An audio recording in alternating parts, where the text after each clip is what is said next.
Good morning students. Grammar chapter जो हम rules लिखा रहे थे, subject, verb, concord and agreement, आज उससे आगे रूल्स हम लिखाएंगे रिटर्न में यानी थ्योरी में, और जहाँ हमें ओरल में समझाना होगा ओरल में भी बता देंगे।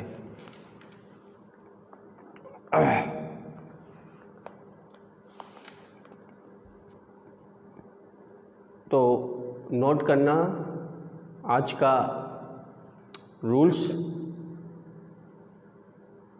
कुछ नाउन्स यानी सम नाउन्स, कुछ नाउन्स जैसे यानी सम नाउन्स जैसे cattle, CATTLE cattle, people, PEOPLE, gentry, GENTRY, full stop लगाती जाना, पब्लिक, PUBLIC, पुलिस यानी police, sheep, SHEEP, deer, DEER deer, peasantry, PEASANTRY,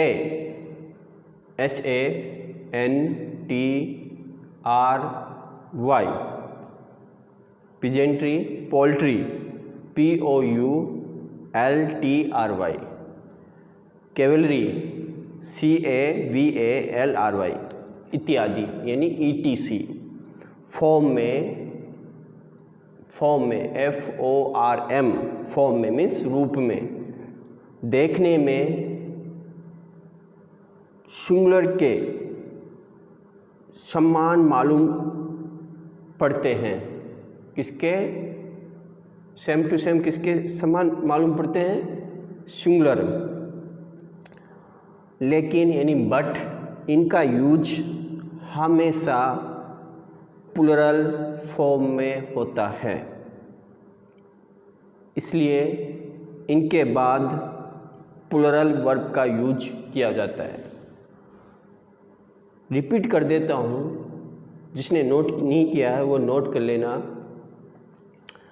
some nouns यानी ऐसे कुछ नाउन्स जैसे cattle, people, gentry, public, police, sheep, deer, peasantry, poultry, cavalry इत्यादि means ETC। Form में FORM, form में, देखने में, फॉर्म मीन्स रूप या फिर देखने में, सिंगुलर के समान मालूम पड़ते हैं। जो हमने ये जो शब्द लिखा है ना, cattle, people, gentry, public, police, sheep, deer, peasantry, poultry, cavalry, ये जो वर्ड है, जो ये नाउन्स हैं, वो हमें सिंगुलर किस रूप में दिखाई दे रहे हैं? सिंगुलर फॉर्म में। लेकिन यानी बट इनका यूज हमेशा यानी ऑलवेज प्लूरल फॉर्म में होता है। इसलिए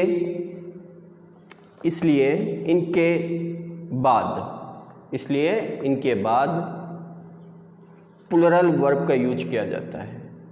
हमें जो वर्ड्स हमने, जो नाउन्स जो हमने लिखा है, वो कैसे दिखाई देते हैं? सिंगुलर फॉर्म में। लेकिन वो असल में है क्या? प्लूरल। अब इनके साथ वर्ब कौन सी होगी? प्लूरल वर्ब होगी। तो आपको कंफ्यूज नहीं होना है। बहुत सारे वर्ड्स ऐसे हैं जो हमें दिखाई तो सिंगुलर जैसे, लेकिन यूज होने का जो तरीका है, रूल्स है, वो हमें प्लूरल फॉर्म की ओर लेकर जाता है। तो इसलिए हमें उनके साथ जिस प्रकार का सब्जेक्ट होगा उसी प्रकार की वर्ब हमें उनके साथ यूज करनी होगी। Example the kettle are means plural verb, gazing,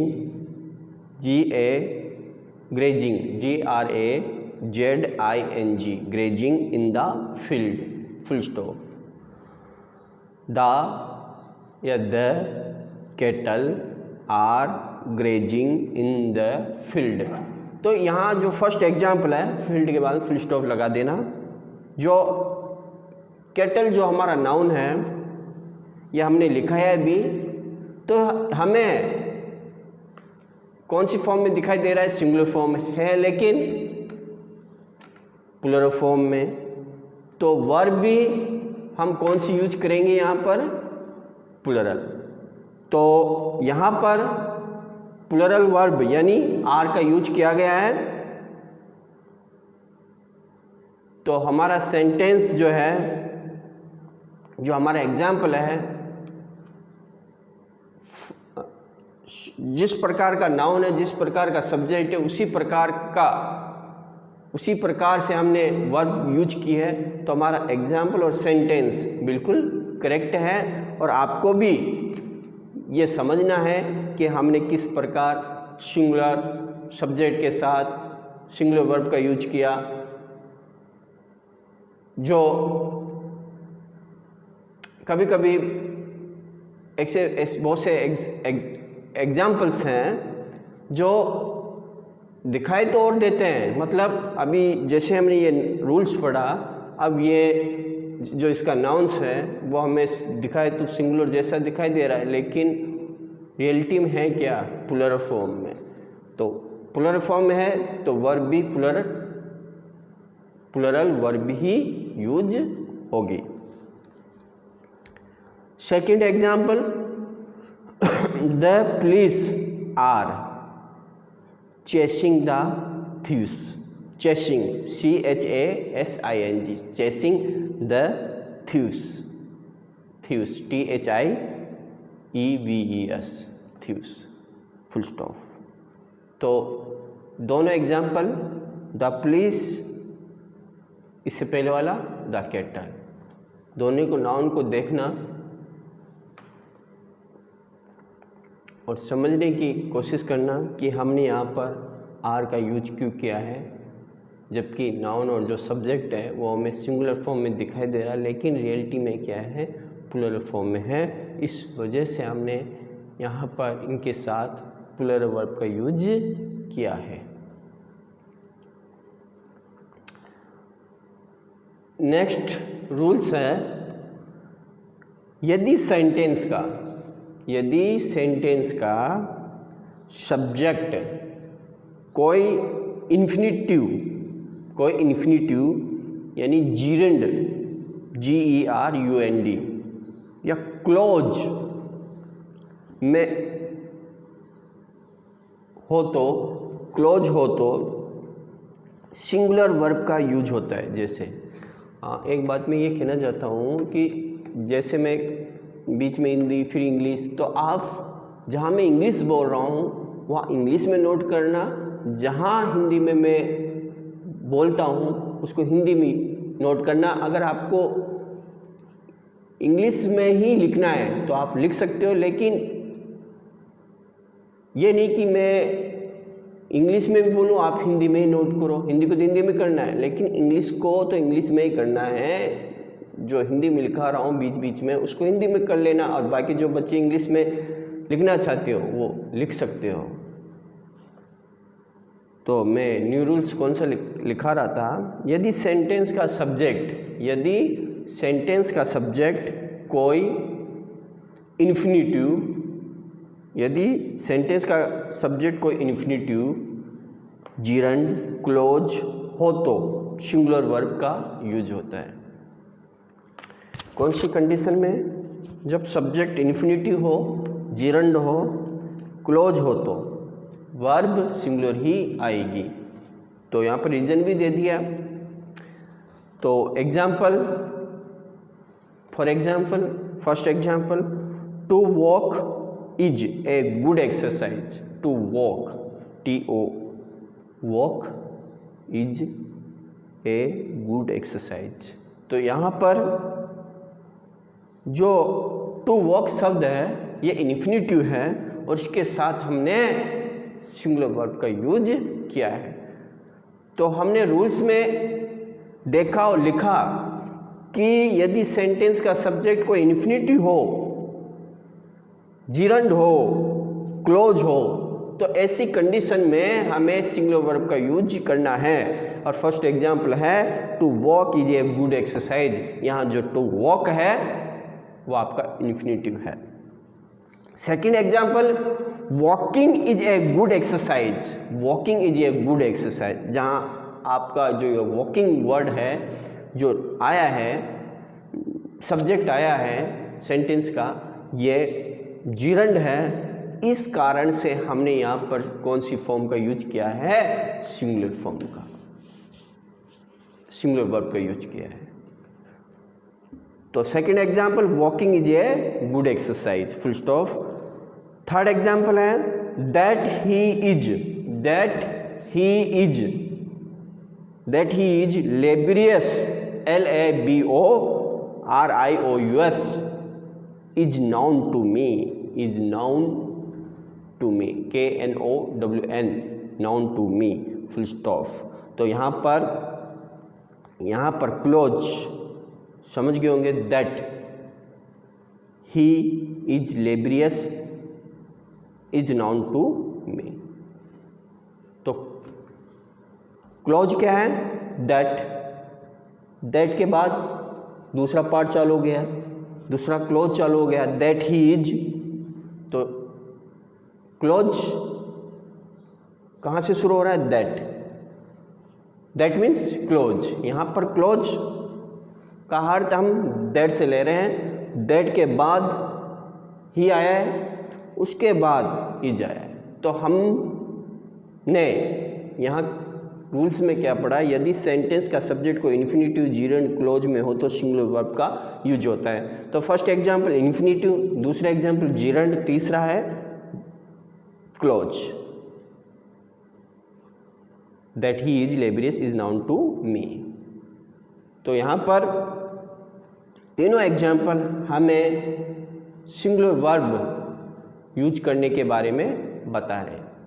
क्यों? क्योंकि यहाँ पर सेंटेंस के सब्जेक्ट में एक में इन्फिनेटिव आ रहा है, एक में जीरंड आ रहा है, एक में क्लोज आ रहा है। थर्ड वाला जो एग्जाम्पल है क्लोज दैट, यहाँ हम क्लोज का तात्पर्य दैट से ले रहे हैं।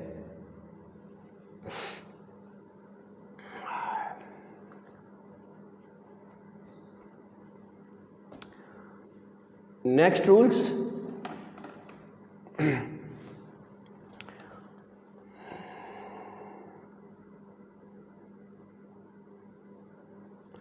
कुछ सेंटेंस में या सम सेंटेंस में सब्जेक्ट्स की बनावट होती है। अब वो कैसी बनावट होती है वो लिखना। कुछ सेंटेंस में सब्जेक्ट्स की बनावट होती है। बनावट मीन्स किस प्रकार वो सब्जेक्ट को एक अलग प्रकार से किस तरह प्रेजेंट किया जा रहा है। कुछ सेंटेंस में सब्जेक्ट्स की बनावट होती है। अब वो कैसी बनावट होती है उसको नोट करना आप। Singular countable noun, singular countable noun plus, उसके बाद प्लस यानी क्या आना चाहिए? Of, OF, plus plural noun. कौन सा नाउन आएगा? प्लुरल नाउन आएगा। मैंने जो न्यू रूल्स लिखा है अभी उसमें क्या लिखा है? कुछ सेंटेंस में सब्जेक्ट्स की बनावट होती है। अब वो कैसी होती है वो आपको मैंने एक जो इसका फॉर्मूला है, जो इसका सूत्र है वो मैंने आपको नोट कराया है। Singular countable noun plus of plus plural noun. ये आपने इसका फॉर्मूला लिख लिया। अब इसके एग्जाम्पल्स लिखेंगे समझने के लिए।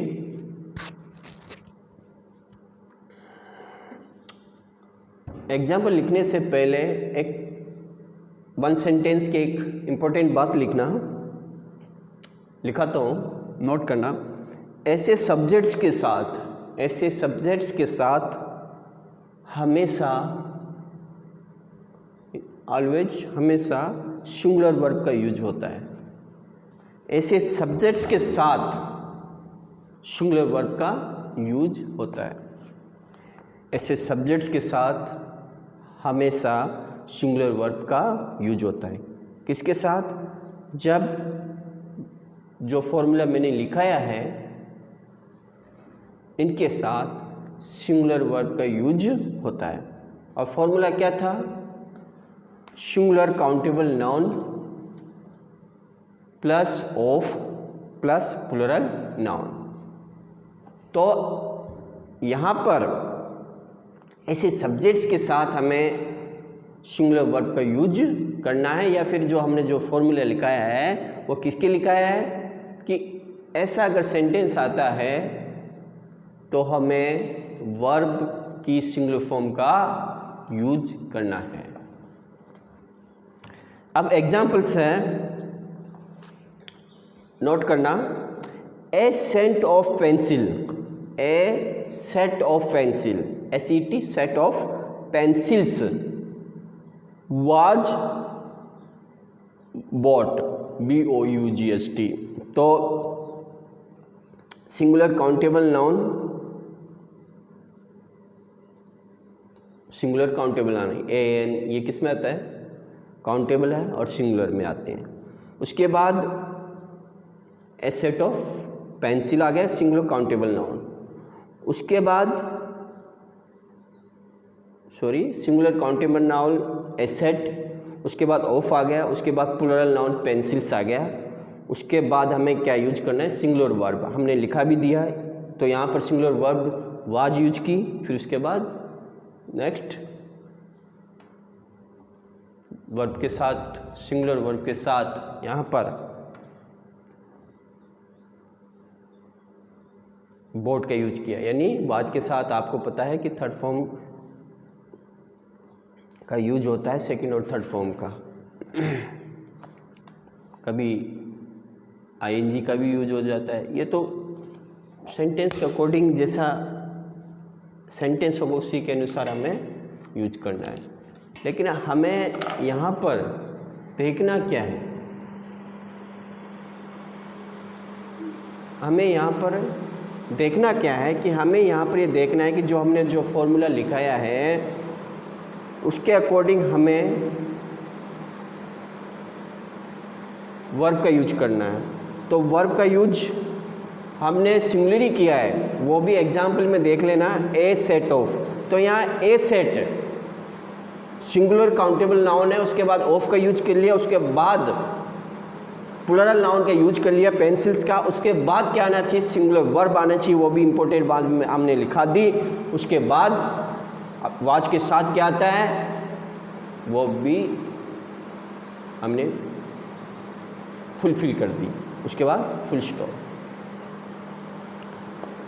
Second example, a bunch of keys, a bunch of keys KEYS is lying there. अब यहाँ पर ए बंच समझ गए होंगे, काउंटेबल नाउन सिंगुलर, उसके बाद ऑफ का यूज हो गया, उसके बाद प्लूरल नाउन का यूज हो गया, उसके बाद सिंगुलर जो हमें बता दी है कि सिंगुलर वर्ब है नहीं है, हेल्पिंग वर्ब इज, उसके साथ क्या आना चाहिए? वर्ब की फर्स्ट फॉर्म ING और there. A bunch of keys is lying there. तो जिस प्रकार से हमने फॉर्मूला लिखा है उसी प्रकार से सेंटेंस को हमने लिखा और उसके अकॉर्डिंग ही हमने वर्ब का यूज किया। तो यहाँ पर वर्ब का यूज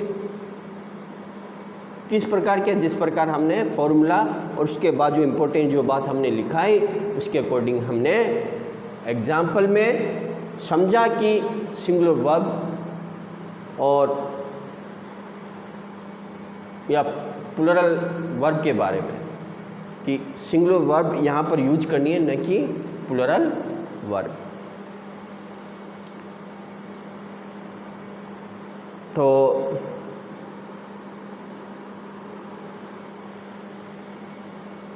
नेक्स्ट रूल्स लिखते हैं। ये रूल्स है जो आपको समझ में आ गया होगा। नेक्स्ट रूल्स है ऐसा ही है जिस प्रकार अभी हमने जो ये रूल्स लिखा है वैसा ही रूल्स है। अब इसमें थोड़ा सा डिफरेंट है, लेकिन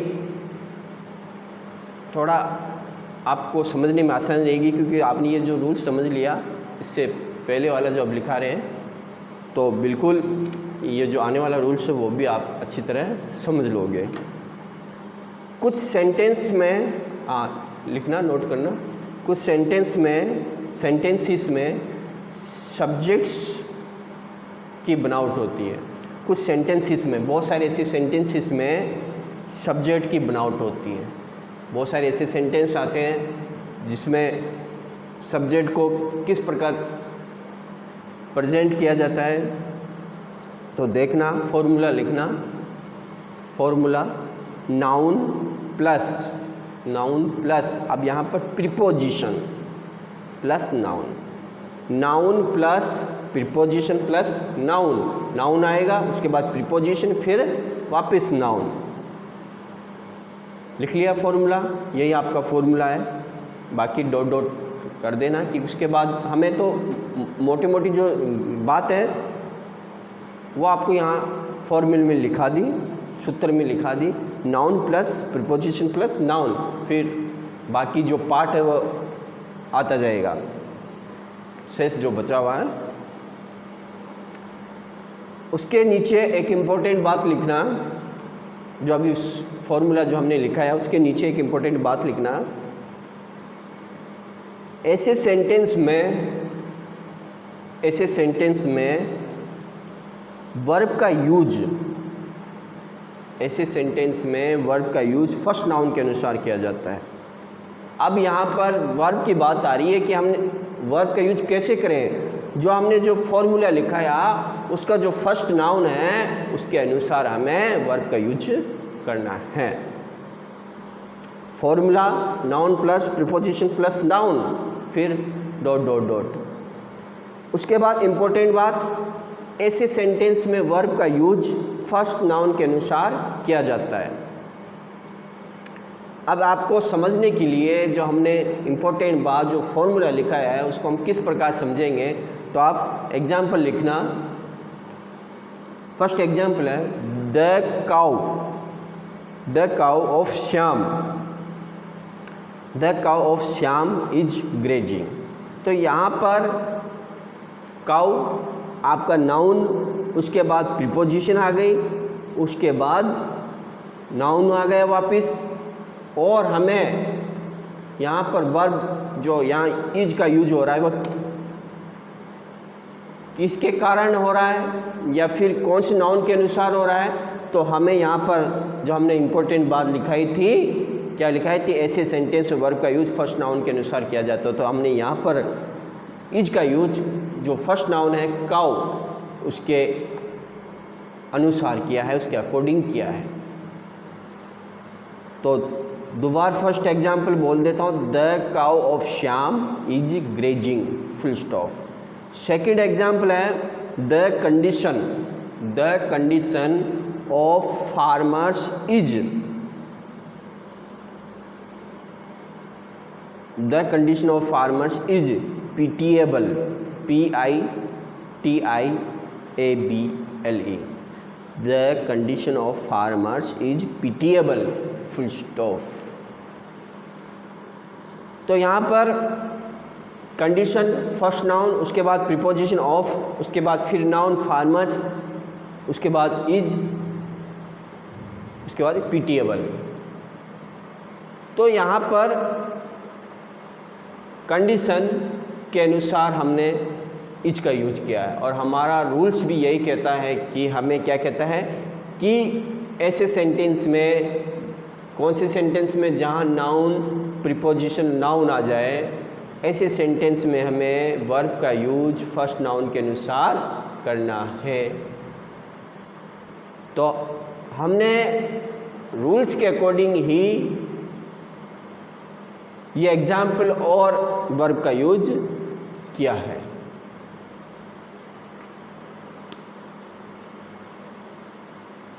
तो नेक्स्ट रूल्स लिखते हैं। समझ गए होंगे, अच्छी तरह समझे होंगे, नहीं समझे होंगे तो वीडियो को रिस्टार्ट करना।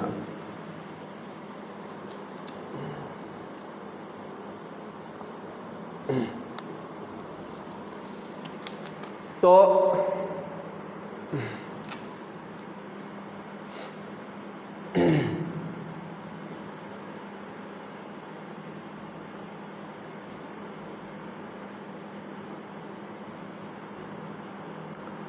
कुछ नाउन्स के दो भाग होते हैं, कुछ नाउन्स के दो भाग होते हैं और इनके पहले, जो इनके पहले भाग फर्स्ट पार्ट दूसरे भाग से, सेकंड पार्ट से अलग नहीं रहते हैं। समझे? फर्स्ट लाइन मैंने क्या लिखा है रूल्स में, कुछ नाउन्स के दो भाग होते हैं, कुछ नाउन्स के भी दो भाग होते हैं और इनके पहले भाग यानी फर्स्ट पार्ट सेकंड पार्ट से अलग नहीं रहते हैं, अलग नहीं रहते हैं। यदि सेंटेंस में इनका यूज सब्जेक्ट के रूप में हो तो इनके साथ प्लूरल वर्ब का यूज किया जाता है।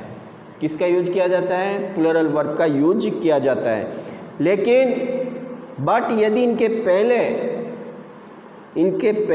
यदि इनके पहले ए pair of, A PAIR OF single inverted commas में रखना आए तो सिंगुलर वर्ब का यूज किया जाता है। सिंगुलर वर्ब का यूज कब करना है? जब ए पेयर ऑफ आए तो सिंगुलर वर्ब का यूज करना है। ऐसे इम्पोर्टेंट नाउन्स हैं, अब वो इम्पोर्टेंट नाउन्स कौन से हैं? ट्राउजर्स, सीशर्स,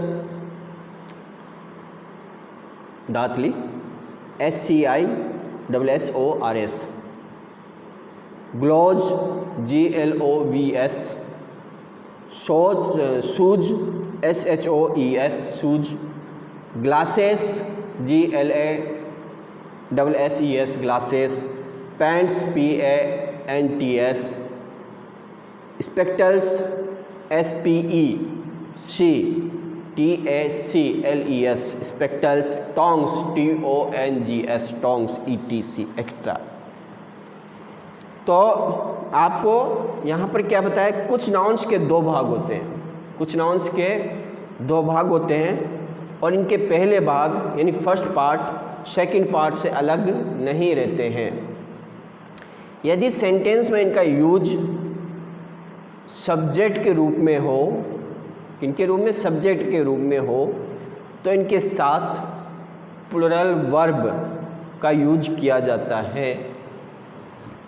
लेकिन बट यदि इनके पहले ए pair of single inverted commas में रखना है आए तो सिंगुलर वर्ब का यूज किया जाता है।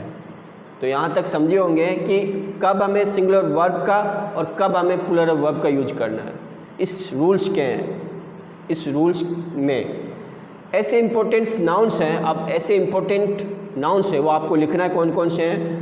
Trousers, scissors, gloves, shoes, glasses, pants, spectacles, tongs, ETC, extra.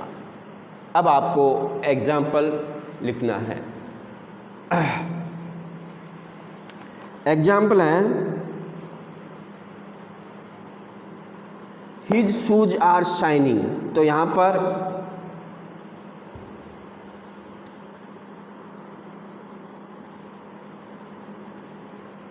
His shoes are shining, तो हमने रूल्स में क्या पढ़ा था, कुछ नाउन्स के दो भाग होते हैं, इनके पहले भाग दूसरे भाग से अलग नहीं रहते हैं। यदि सेंटेंस में इनका यूज सब्जेक्ट के रूप में हो तो इनके साथ प्लूरल वर्ब का यूज किया जाता है। तो हिज शूज आर शाइनिंग, तो यहाँ पर आपका जो आर का आना यानी प्लूरल वर्ब का आना आपको बिल्कुल प्रूव कर देता है, जिस प्रकार रूल में कहा गया है कि ऐसे कुछ नाउन्स के दो भाग होते हैं, जिस प्रकार हिज शूज आर शाइनिंग। तो शूज का रिलेशंस यहाँ शूज का रिलेटेड शूज किससे रिलेट है, यहाँ पर रिलेटेड है शाइनिंग, यानी शूज का चमकना मतलब शूज और शाइनिंग एक ही है, लेकिन यहाँ पर दोनों को हम अलग भी नहीं कर सकते। कुछ नाउन्स के दो भाग होते हैं, इनके पहले भाग दूसरे भाग से अलग नहीं रहते हैं। मतलब ऐसी कंडीशन में जिस प्रकार हमने एग्जाम्पल पढ़ा लिखा है हिज शूज आर शाइनिंग, तो यहाँ पर जो सेंटेंस जो एग्जाम्पल है बिल्कुल आपकी डाउट क्लियर करता है कि यहाँ पर प्लूरल वर्ब का यूज क्यों हो रहा है। तो हमने यहाँ पर his shoes are shining full stop. अब सेकंड एग्जाम्पल है a pair of trousers, a pair of trousers. तो यहाँ पर आपको बिल्कुल आप निश्चिंत रहो, तो आपको यहाँ पर कौन से वर्ब का यूज करना है। तो हमने पहले लिखा दिया था ए पेयर ऑफ आए, तो आपको सिंगुलर वर्ब का यूज करना है। तो हमने यहाँ पर ए pair of trousers is enough for me, is enough for me full stop. A pair of trousers is enough for me full stop. तो यहाँ पर ए पेयर ऑफ जैसे ही वर्ड आया, सेंटेंस शुरू हुआ, तो हमको क्या यूज करना है, सिंगुलर वर्ब इज का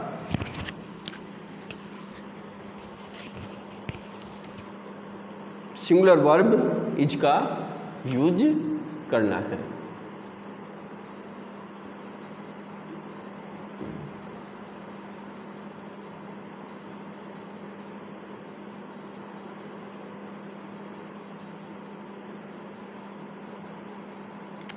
अब वैसे थर्ड एग्जाम्पल है the trousers he is wearing are dirty. The trousers he is wearing, WEARING, wearing ARE dirty full stop. तो यहाँ पर नाउन्स के भाग तो दो हैं, लेकिन ये एक दूसरे से जुड़े हुए हैं, मतलब एक दूसरे से अलग नहीं रहते हैं।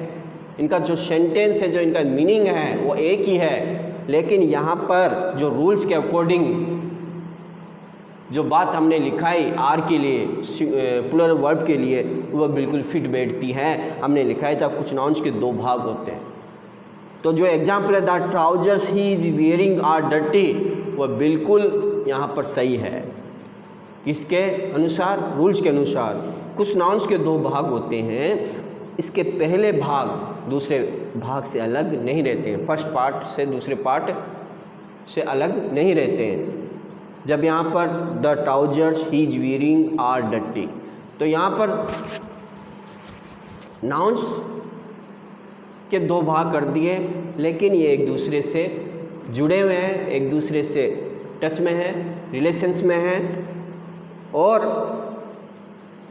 ये एक दूसरे से अलग नहीं होते हैं। तो ऐसे कंडीशन में हमको प्लूरल वर्ब का यूज करना है। The trousers he is wearing are dirty full stop. तो ये आपका रूल्स हम आपको समझा दिए हैं। अब सब्जेक्ट वर्ब कॉन्कर्ड एग्रीमेंट को समझने के लिए नेक्स्ट रूल्स की ओर जाते हैं और नोट करना, यदि किसी सेंटेंस का, नोट करना, यदि किसी सेंटेंस का सब्जेक्ट, यदि किसी सेंटेंस का सब्जेक्ट, यदि किसी सेंटेंस का सब्जेक्ट नाउन ऑफ, क्या हो, नाउन ऑफ, एक फॉर्मूला है, नाउन ऑफ प्लस नाउन या प्रोनाउन। दोबारा रिपीट करता हूँ, यदि किसी सेंटेंस का सब्जेक्ट कैसा हो, noun of, NOUNOF, noun of plus noun या फिर प्रोनाउन हो, तो नियमानुसार, रूल्स के अनुसार इसे सिंगुलर होना चाहिए। कैसा होना चाहिए? सिंगुलर होना चाहिए। क्योंकि इससे नो वन एमोंग मैनी, क्योंकि इससे यानी बिकॉज इससे no no one ONE one among AMONG many का सेंस यानी नॉलेज एक्सप्रेस होता है, मालूम होता है।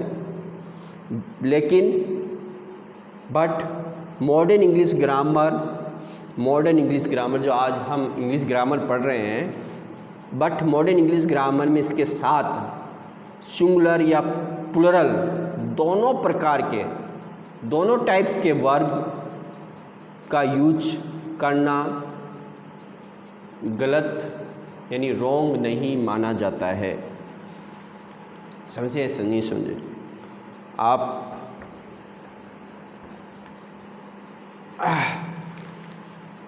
दोनों टाइप्स के वर्ब को हम यूज कर सकते हैं। दोबारा रिपीट कर देता हूँ, यदि किसी सेंटेंस का subject none of NONEOF plus noun या प्रोनाउन हो, तो रूल्स के अनुसार इसे सिंगुलर होना चाहिए। क्योंकि बिकॉज इससे नो वन एमोंग मैनी का नॉलेज या सेंस एक्सप्रेस होता है। लेकिन बट मॉडर्न इंग्लिश ग्रामर में इसके साथ सिंगुलर तथा प्लुरल दोनों टाइप्स के वर्ब का यूज करना गलत नहीं माना जाता है, रॉन्ग नहीं माना जाता है। कि आप ऐसे एग्जाम्पल्स में, ऐसे सेंटेंस में आपको दोनों प्रकार की वर्ब यानी सिंगुलर और प्लुरल आप यूज कर सकते हैं, जैसा हमने रूल्स में पढ़ा। अब एग्जाम्पल आपको लिखना है, none of them NONE of them, none of them. Wants WANTS, wants, यहाँ वांट्स सिंगुलर वर्ब है, अंडरलाइन कर देना। वांट्स क्या है? सिंगुलर वर्ब, नीचे लिख देना। टू पार्टिसिपेट PARTICIPATE, शामिल होना इन द फंक्शन में, full stop. None of them wants to participate in the function. तो आपका जो एक छोटा सा फॉर्मूला है, नन ऑफ नाउन या प्रोनाउन, उसके बाद क्या लिखा है कि रूल्स के अनुसार ये सिंगुलर होना चाहिए, लेकिन जो फॉर्मूला है वो आपको क्या एक्सप्रेस करता है? नो वन एमंग मैनी का नॉलेज एक्सप्रेस करता है। तो आगे क्या बोला गया है कि आजकल की इंग्लिश में जो हम मॉडर्न इंग्लिश ग्रामर पढ़ते हैं वहाँ हमें क्या बताया गया है, हमें ये बताया गया है कि यहाँ पर आप सिंगुलर प्लूरल दोनों टाइप्स के वर्ब यूज कर सकते हो। ऐसा करने पर आपका वर्ब रॉन्ग नहीं माना जाएगा या नहीं माना जाता है। अब next example, none of us, none of us, none of us. तो यहाँ पर नाउन या प्रोनाउन नन के ऑफ, नन ऑफ अस, तो नन ऑफ वो तो आपने फॉर्मूले में लिख भी लिया था। उसके बाद अस यानी प्रोनाउन, उसके बाद लाइक। तो यहाँ पर लाइक जो वर्ड है वो प्लूरल वर्ब है, to go there full stop, to go there full stop. तो यहाँ पर आप नन ऑफ इन दोनों के बाद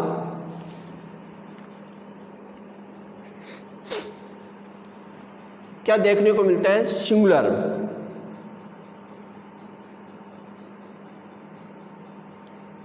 सिंगुलर होना चाहिए, लेकिन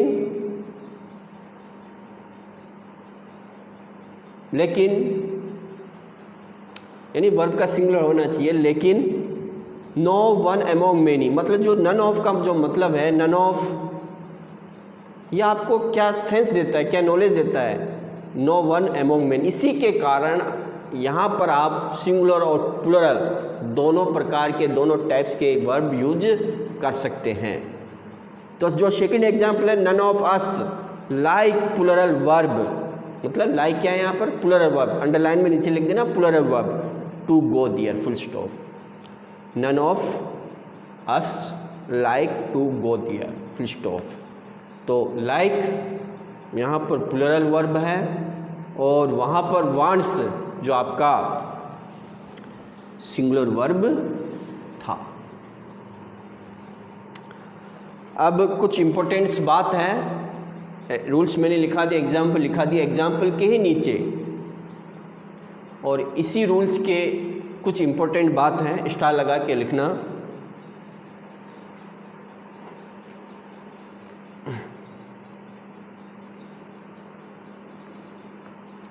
यदि नन NONE, यदि नन कोई अनकाउंटेबल नाउन को रेफर करता है तो, यदि नन NONE कोई अनकाउंटेबल नाउन को रेफर करता हो तो सिंगुलर वर्ब का यूज होता है। अब देखो वहाँ पर तो सिंगुलर प्लूरल दोनों ही यूज कर सकते थे, लेकिन इम्पोर्टेंट जो बात है फर्स्ट वाली, उसमें क्या लिखा है, यदि नन कोई अनकाउंटेबल नाउन हो तो, नाउन को रेफर करता हो तो आप वहाँ पर सिंगुलर वर्ब का यूज करना है या कर सकते हो। फॉर एग्जाम्पल जैसे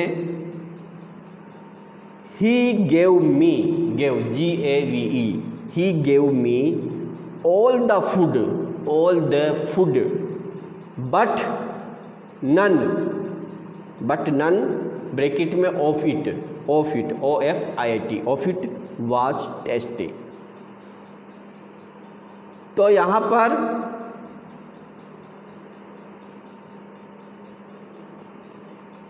पर जो नन है वो अनकाउंटेबल नाउन के रूप में रेफर किया जा रहा है, यानी इसके साथ हमें सिंगुलर वर्ब का यूज करना है।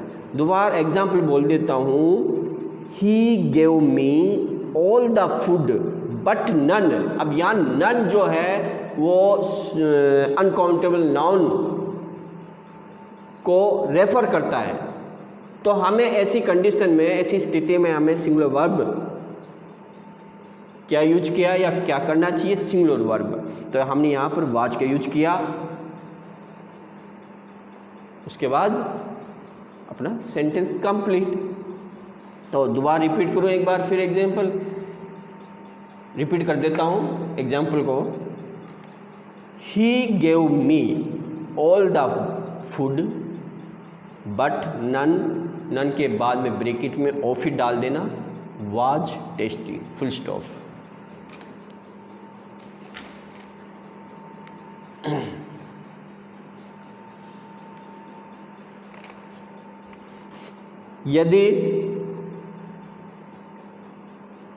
यदि किसी यदि नॉन NONE किसी काउंटेबल नाउन को प्लूरल फॉर्म में रेफर करता हो तो वर्ब सिंगुलर या प्लूरल दोनों में से किसी का यूज किया जा सकता है। अब यहाँ पर मामला थोड़ा उल्टा है। यदि नॉन NONE किसी काउंटेबल नाउन को प्लूरल फॉर्म में रेफर करता हो तो वर्ब सिंगुलर या प्लूरल, वर्ब सिंगुलर या प्लूरल दोनों में से किसी का भी वर्ब का यूज कर सकते हैं या किया जा सकता है। For example, she has 3 sons, she has 3 sons, but none NONE of them live या live nearby, full stop. तो यहाँ पर सिंगुलर और प्लूरल दोनों वर्ब हम यूज कर सकते हैं। एग्जाम्पल दोबारा बोल देता हूँ, she has 3 sons SONS, but none NONE of them lives LIVS या फिर live LIVE nearby, full stop. तो हमने यहाँ पर लाइव और लाइव सिंगुलर और प्लूरल वर्ब दोनों का ही यूज किया है। तो कैसी कंडीशन में, जब नॉन काउंटेबल नाउन को प्लूरल फॉर्म में, यानी नॉन आपका काउंटेबल नाउन हो और प्लूरल फॉर्म में रेफर करता हो तो वर्ब हमें सिंगुलर प्लूरल दोनों का यूज हम सेंटेंस में कर सकते हैं। अब लास्ट आज का रूल्स पढ़ लेते हैं, फिर नेक्स्ट वीडियो में फिर पढ़ाएंगे। यदि किसी सेंटेंस का सब्जेक्ट,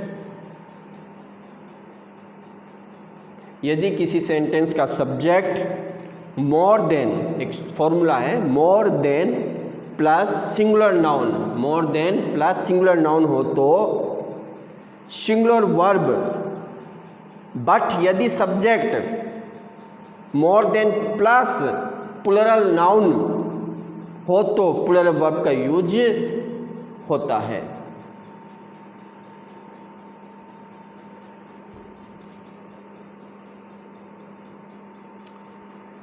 लिख लिया आपने, दोबारा रिपीट कर देता हूँ रूल्स को। यदि किसी सेंटेंस का subject more than plus singular noun, एक फॉर्मूला है ब्रैकेट में डाल देना, हो तो सिंगुलर वर्ब, लेकिन यानी बट यदि subject more than plus plural noun bracket में, मतलब दो फॉर्मूले दिए हैं यहाँ पर, एक तो more than plus singular noun, more than plus plural noun हो तो प्लूरल वर्ब का यूज किया जाता है। मतलब more than plus singular noun हो तो सिंगुलर वर्ब का यूज करेंगे, more than plus plural noun हो तो प्लूरल वर्ब का यूज करेंगे। बिल्कुल सिंपल सी बात है। और इसके एग्जाम्पल हैं, देखो, more than 1 ONE, 1 robber ROBBR, robber was killed, more than 1 robber was killed. तो यहाँ पर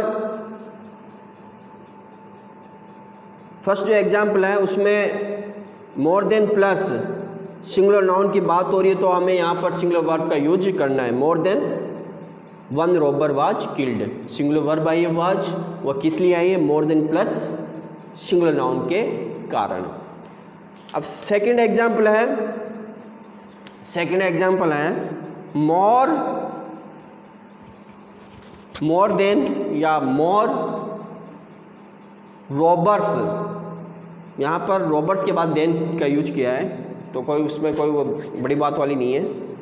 मोर robbers than one were killed, were killed. हमें तो क्या देखना है कि more than plus plural noun आई, तो मोर भी आ रहा है और प्लूरल नाउन भी आ रहा, तो ऐसी कंडीशन में रूल्स के अनुसार हमें प्लूरल वर्ब का यूज करना है।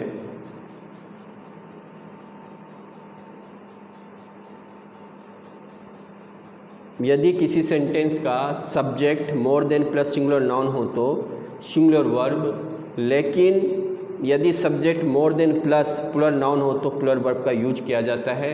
एग्जाम्पल है, first more than one robber was killed, full stop, more robbers than one were killed, full stop. तो आज के लिए